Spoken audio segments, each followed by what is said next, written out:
Don Ford from SalukiHoops.com here, coming at you after the UNI Panthers defeat the SIU Salukis 81-55 at Cedar Falls. Tony Boyle, 20 points. Had a nice game for the Salukis. Missed a few shots. He took 16 shots, made 9 of them. Pretty good game, 7 boards. Ryan Hare did put in 10 points, but also fouled out of the basketball game. 5 fouls in just 20 minutes of play. Kevin Dillard struggling a little bit, played nearly the whole game. 39 minutes, that's what we call Brian Mullins minutes. 4 points, 4 turnovers.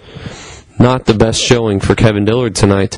It was a struggle on the road. Northern Iowa is a team that executes really well, put a lot of pressure on the Saluki guards, and they were not able to handle that pressure. Of course, Northern Iowa, the team in first place in the Missouri Valley Conference. Now, moving on, looking at the Missouri Valley Conference standings, earlier this evening, I spoke with Phil Oskalonic on 103.5 FM ESPN Radio in Carbondale on their great post-game show there about where the Salukis might land in the standings. And they're a real bubble team to whether they'll be playing on Thursday night or Friday in the Missouri Valley Conference tournament at this point.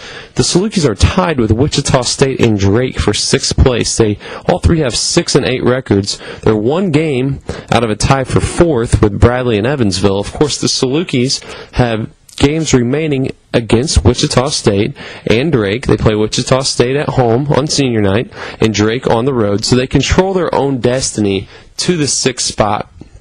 And it's possible they can get that game, but they will probably have to win either the game against Creighton or the game on the road at Drake to possibly get to 9-9.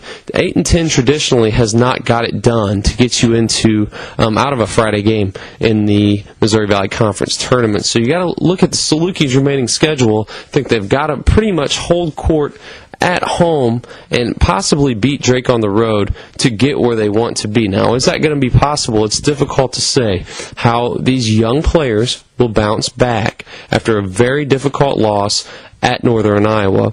But this Creighton game that comes up Saturday is sort of a national holiday around Carbondale, so you've got to figure that there's going to be a ruckus environment, and these young players, even though they may not know a lot about the rivalry against Creighton, might be able to step up and elevate their games the way that many Saluki players have in the past when Creighton comes to town.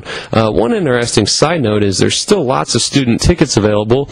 In years past, students have camped out for this game. Of course, it was the college ESPN Game Day game last year, but students can just go up to Lingle Hall and pick up tickets. So you certainly hope that the students get involved in this one, and you hope that it'll be a sold-out ruckus atmosphere. But it's remains to be seen how Saluki fans are going to respond to a team that is under 500, something that fans of SIU Carbondale are certainly not used to. But going into the stretch run, I think their play against Creighton will show whether they're able to bounce back from a very difficult road loss and whether they'll be able to be a Friday team or a Thursday team in the Missouri Valley Conference tournament. So we'll keep an eye on this Creighton game this weekend, and we'll be back here at SalukiHoops.com covering the SIU Salukis all season long.